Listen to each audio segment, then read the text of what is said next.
and the title I chose was The Fastest Dragon.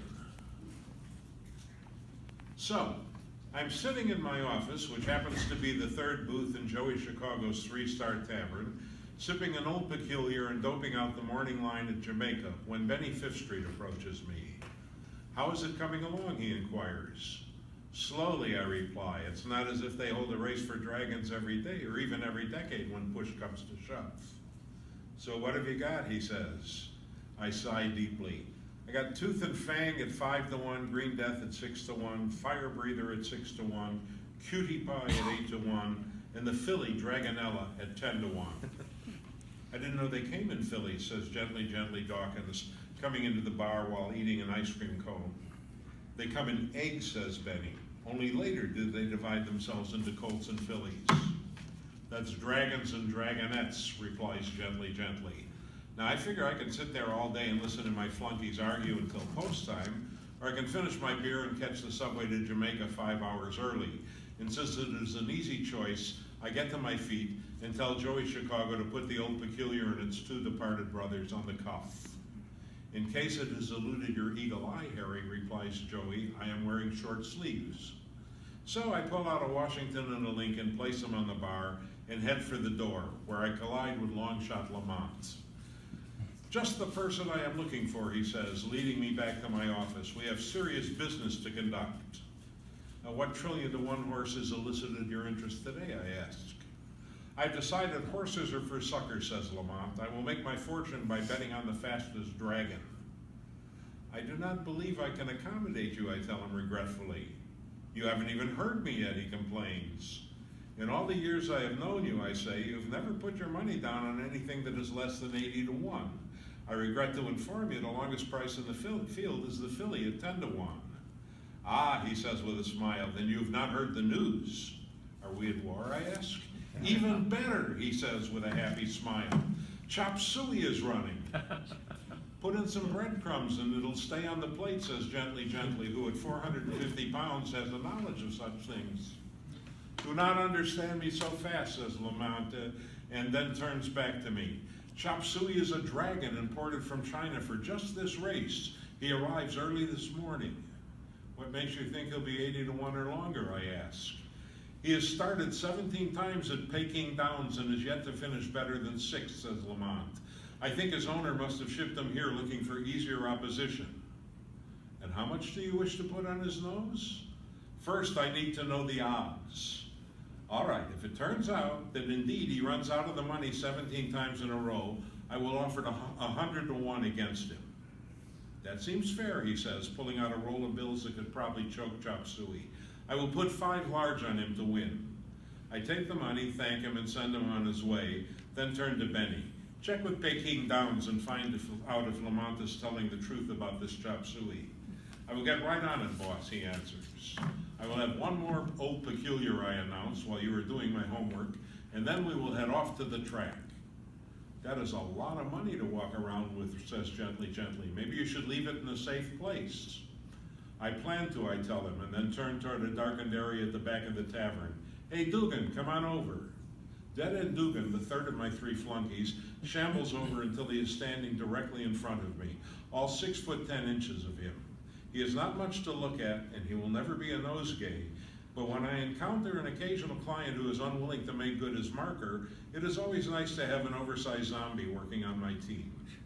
"I am here, Harry," he announces as he comes to a stop. "I am going off to the dragon race," I tell him, handing him the 5 large, "and I want you to hold this for me until I get back." "Right, Harry." He pauses, frowning. "Should I do anything else?" "No, just return to where you were standing and go back to thinking dead thoughts," I say. "Right, Harry," says Dugan, shambling off between the tables. Gently Dawkins spends the next 5 minutes complaining that he has never found a restaurant that serves dragon, and then Benny Fifth Street gets off the phone and approaches my office. "They've confirmed it, Harry," he says. "I ask if Chop Suey ever finishes on the board in any of his 17 races, and they assure me that such a thing has never happened." I scribble the 100-to-1 on Chop Suey at the bottom of the morning line and have Joey posted on the bar for latecomers or late betters, whichever the case may be. I'm about to head out the door and for the subway when who should enter the place than Short Odds Harrigan. Ah, Harry the book, he explains happily. I was afraid I might miss you. And what can I do for you, Short Odds, I ask. I wish to make an investment, he says. You mean a wager, I correct him. He shakes his head. No, this one's an investment, Harry. He can't lose, bless his scaly green heart. I assume you're referring to the dragon race, I say. He smiles. None other. Then I'm afraid I cannot help you, Short Odds, I say. This is unheard of, he growls. You are a bookie, I am a bettor. We were made for each other. What I mean, I explain, is that in the 20 years I've known you, you have never bet on anything where the odds were greater than 7 to 5. And I regret to inform you the shortest odds you can get on the Dragon Stakes is 5 to 1 on Tooth and Fang. Forget him, says Harrigan. I'm putting 3 large and a quintet of Franklins on Hideous Herman, who surely goes off at less than even money. Have you not heard the news, Short Odds, I say? He frowns. What news? Hideous Herman has been scratched, I tell him. How can this be, says Harrigan. He had the race at his mercy. It appears he had more than the race at his mercy, Benny chimes in. I do not understand, says Harrigan. He eats 2 horses and an exercise boy during yesterday morning's workout, I explain, and the stewards have barred him from the track, pending further inquiry. Further inquiry, he repeats, as mad as I've ever seen him. What are they going to ask him? How did they taste? He grabs my just-delivered beer to drown his sorrows and then wanders back out on the sidewalk. But before I can get up and make my way to the door, a seemingly endless line of plungers comes to my office, eager to do business, and of course I remain until all our business is consummated. And when it is, Dugan is holding almost 12 large, plus a trio of C-notes and half a dozen markers. So how do things look, asked Benny when the bar is emptied out again. There seems to be a paucity of interest in Cutie Pie, I answered. Would you believe I have not taken a single bet on him? Well, you got to admit it's not much of a name for a scale-covered, fire-breathing dragon, says Benny. So what would you call him, asked gently. Hortense, answers Benny. Hortense, asked gently, frowning. For Hortense Schultz, a girl I once dated, says Benny. I would stack her up pound for pound over any scale-covered, fire-breathing dragon that ever lived. Hell, she could give any dragon in this field 5 pounds and still beat the hell out of him. I think we are talking about different sports, I say. Tell that to Hideous Herman, answers Benny. The conversation is going nowhere so fast even Chop Suey could not run it down, so I decided it really is time to go to the track. Okay, I said, let me just get Milton and we're off. Where is he, asked gently. In his office, of course, I say, and walk over to the men's room where I find big-hearted Milton, my personal mage, sitting on the tile floor surrounded by 5 burning black candles. Milton, I say, it is time to go. I am almost done, he replies, and then reverts into a language that maybe 20 or other mages and no one else can understand. Mitzi McSweeney again, I ask in bored tones, because these days it is always Mitzi McSweeney. He nods. We are at the supermarket and she is bending over to inspect some grapefruit or apple or grape, something round anyway. And since I do not want the woman I currently love, or at least lust for, to lose her balance and fall to the floor, especially in a tiny miniskirt, I offer a steadying hand. It is simple and straightforward as that. Let me guess, I say, she is somewhat less than pleased with where you lay your steadying hand. An understatement, he responds. She actually bloodies my nose. I believe that is the 4th time this week, I say. At least you have the comfort of knowing that there's nothing wrong with your blood circulation. There is plenty wrong with it, protests Milton. She keeps interrupting it. Suddenly an evil grin spreads across his face. But this time I will have my just and terrible revenge. I stifle a yawn, because in truth, Milton's just and terrible revenge is rarely just and terrible to anybody but Milton.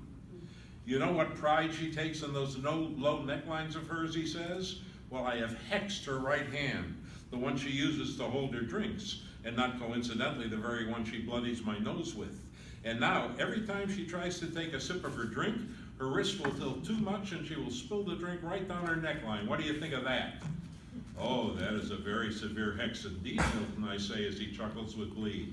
Now, every time she tries to drink, she'll spill it down her neckline. And of course, Any gentleman standing near her will start drying her off with his handkerchief and sympathizing when she explains why she is pouring her drinks there. And if he's an exceptionally thoughtful gentleman, he will invite her up to his apartment where she can slip out of her wet clothes and continue drinking without having to worry about her neckline. Damn, mutters Milton. Why do I never think of the consequences of my brilliance? He utters a few words in some ancient tongue, or possibly French, which makes as little sense, and then he turns to me. Okay, the hex is canceled. Where are we going? To Jamaica. Good, he says. I love the horses. So does Hideous Herman, I say.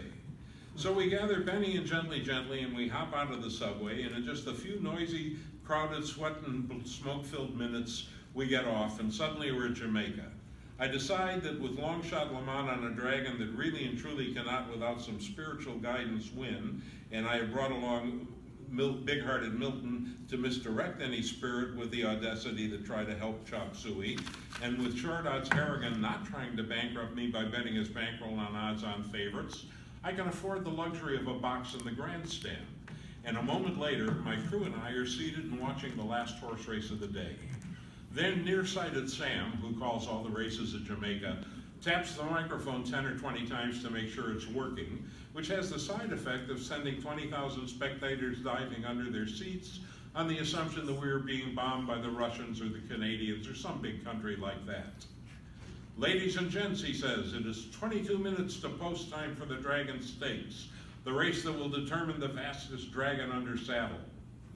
This is a bit of a cop-out, says Benny. By my count, there are only 6 dragons under saddle.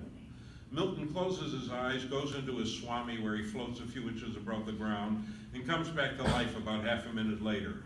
There are, at this very instant, 83 dragons under saddle worldwide, not counting those who are under riders without saddles while rounding up elephants in the Brazilian pampas. There aren't any elephants in the Brazilian pampas, says Gently. Milton nods. Yeah, those South American dragons and their gauchos do a damn good job of it. Then nearsighted Sam interrupts us again. Ladies and gentlemen, he says, 2 days ago there was a protest filed against the Dragon Stakes by the local owners association, complaining that since Jamaica runs more than 200 races per year for horses and only 1 for dragons, that it should not be allowed to supply the purse money for this race. He waits for a chorus of hoots and boos, but none is forthcoming. Most people's attitude is, I'm not running, why the hell should I care? However, he adds, turning up the decibel level, I'm pleased to announce that the Dragon Stakes has a savior. The famous Chinese entrepreneur, Mr. Louis Throckmorton Manchu, has offered to put up a prize of $100,000 to the winner. Louis, stand up and take a bow. And as quick as the words leave his mouth, the guy in the box next to ours stands up. He is wearing silken robes and a strange-looking hat, and his mustache droops down past his chin, and his left hand ends in a shining steel hook, and his feet are encased in spiked slippers, which is to say he doesn't look all that different from the plungers who are heading toward the betting windows at that moment. I decide I could use a little something to drink, so I take my leave of the box and head over to the clubhouse bar, which doesn't carry Old Peculiar, but does stock Old Wash and Socks, which is always an acceptable substitute. I take a sip and realize that Mr. Manchu is standing right next to me, drinking an ogre's blood with a cherry in it. So I turn to him and say, so, are you the insidious Lou Manchu? I am for the moment, he agrees, but when I finish this, he holds up his drink, I will return to the box to watch the race in open air, at which point I will be the outsidious Lou Manchu. It was a nice gesture to put up the money, I tell him. He shrugs. It was either that or spend it on, he makes a face, charitable institutions. We hear the trumpet, off-key as usual, summoning the dragons onto the track, and we walk back to our boxes together. Hi, boss, says Benny Fifth Street. Have you seen the entries? No, I answer, but I will now. I look up the track, then rub my eyes because I am sure they are seeing wrong. I look again. Nothing has changed. Who the hell is that, I ask. I do not have to read off the saddlecloth number because just about everyone in the stands is asking the same question. That is Cutie Pie, answers Benny. That is not the best named animal I have ever seen, I say. He has teeth longer than rowboat oars and none of the others come up to his knee. Lou Manchu leans over from his box to ours. Too big, too heavy, he says. He will have great difficulty getting 1.5 miles. Well, that may well be true, agrees Gently, but the Dragon Stakes is only 1 mile. Same principle, says Lu Manchu, sort of. The post parade is not a thing of beauty. There is an outrider in a red jacket atop a chestnut horse leading the parade. Fire Breather, who has drawn stall number 1, is next in line. He gets too close to the horse, who kicks at him with his hind legs. Fire Breather frowns, takes a deep breath, exhales, and suddenly both the horse and the rider burst into flame. It is a race to see which of them can hurdle the inside rail and plunge into the infield pond first, but in the last stride, the horse pulls ahead of the rider by a neck. Neither seems to have been done much harm, but they both adamantly refuse to climb out of the pond until the dragons move further up the track. While this is going on, Green Death suddenly finds Dragonella irresistible. He has about as much luck with her as Milton has with Mitzi McSweeney, and loses even more blood in the process, though as Gently points out, this is perhaps not a fair assessment since he begins with more blood than Milton. Finally, they are all loaded in the starting gate except for Cutie Pie, who could eat the starting gate for breakfast and stands on the side of it, and then the starter sends them off. Dragonella, who is used to being pursued by males of the species, sprints into a 2-length lead, followed by Fire Breather, Green Death, Tooth and Fang, and Chop Suey, while Cutie Pie is taking forever to get into gear and trails the field by maybe 15 dragon lengths, which is even more than 15 horse lengths. They run down the backstretch. Cutie Pie makes up most of the ground he has lost at the start, and suddenly I realize something is missing, but I can't quite put my finger on it. Oh my God, cries Benny, Cutie Pie has eaten Chop Suey. Dragons don't eat Chop Suey, says Gently. They are 100% carnivores, maybe 110%. I don't mean Chop Suey the dish, snaps Benny, I mean Chop Suey the dragon. I start counting, and sure enough, I get all the way up to 5 and can't go any further.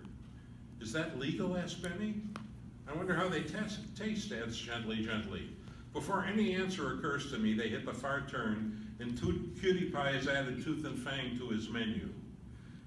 That's got to slow him down, opines Milton, unless it has increased his taste for it, I say, because as they begin turning for home, Cutie Pie has moved into high gear, and a few seconds later, Green Death is nothing but a probably tasty memory. If he eats one more, how does that affect show bets, muses Benny, and as the word leaves his mouth, and the 3 remaining dragons turn into the home stretch, Cutie Pie opens his enormous jaws again, and an instant later, he gulps so loud that all the railbirds can hear it, and suddenly there is only Dragonella ahead of him. And I realize if he either passes her or eats her, I will not have to pay out a single penny to my clientele, and suddenly I find myself cheering for Cutie Pie.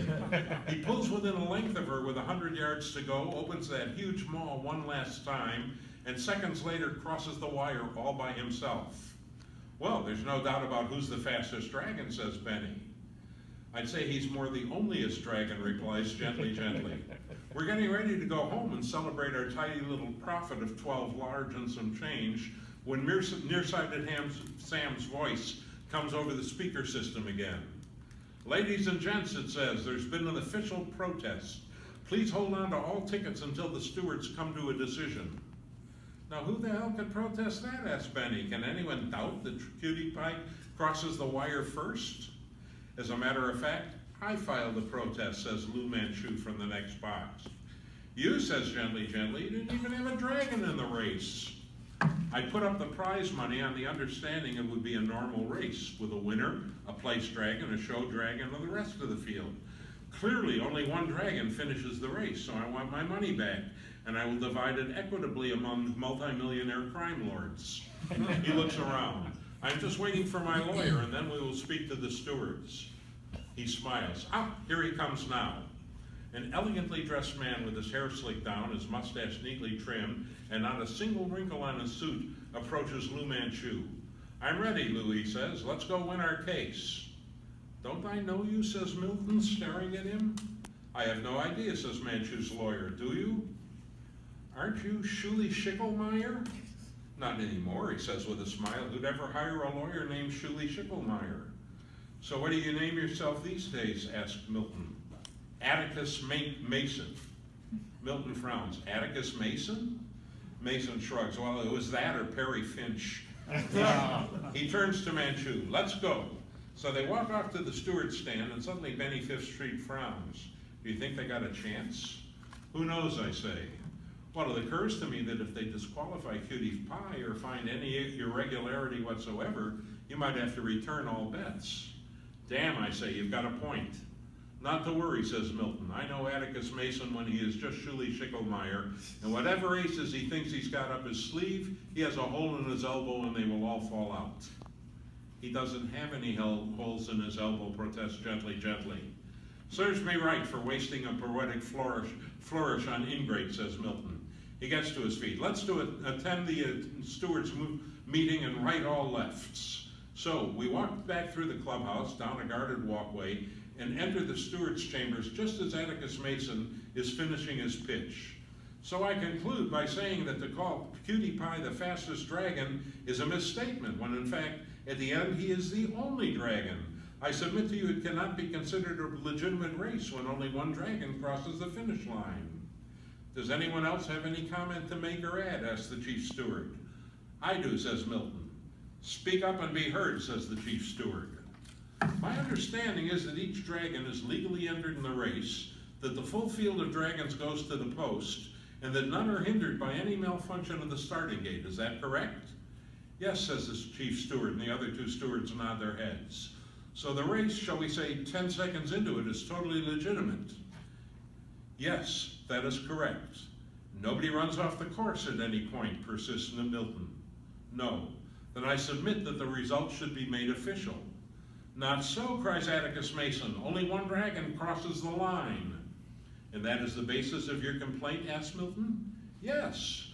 Milton smiles. Then I insist the result be declared official. Do we have the official photo of the finish? Certainly, says the chief steward, and has an assistant cast it up on a screen. You see, says Atticus Mason, there is only Cutie Pie. I beg to differ, says Milton, and mutters a spell in Enochian or Mesopotamian or some other language I never studied in high school, and suddenly Cutie Pie becomes transparent, and we can see the remains of the other dragons inside his stomach.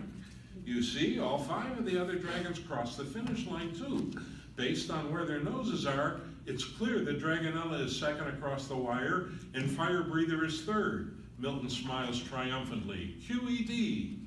It takes the stewards perhaps 30 seconds to realize he is not calling a witness named QED, and another 20 seconds of whispering to each other before they declare that the order of finish is official and that Cutie Pie is the fastest dragon in New York. They add that they hope someone will take him to New Jersey before he digests his most recent meal, since this is what New York traditionally does with almost all its unwanted garbage. We go back to Joey Chicago's in triumph, and as I am pouring myself another old peculiar, who should enter but Mitzi McSweeney, who walks right up to Milton and says, I hear you did a good thing this afternoon, so I have decided to forgive you. I was brilliant, he says modestly. That is true, gently chimes in. Cutie Pie has no one but Milton to thank for it. Her eyes narrow. You helped some broad named Cutie Pie, she demands? Only the names are similar, he says nervously. In case it has escaped your attention, my name is not Cutie Pie, she growls. I know, stammers Milton, you are totally different. I agree, says gently. For starters, she does not begin to have Cutie Pie's tail. Damn thing's a traffic hazard, and Benny chimes in. It never stops wiggling. Milton tries to say something, cannot get the words out, and races for what he hopes is the safety of his office. Mitzi is one step behind him, and from the horrible sounds coming from the men's room, we can only conclude it is a good thing for Cutie Pie that he has never encountered anyone, human, dragon, or in between, with a temper like Mitzi McSweeney's. The end.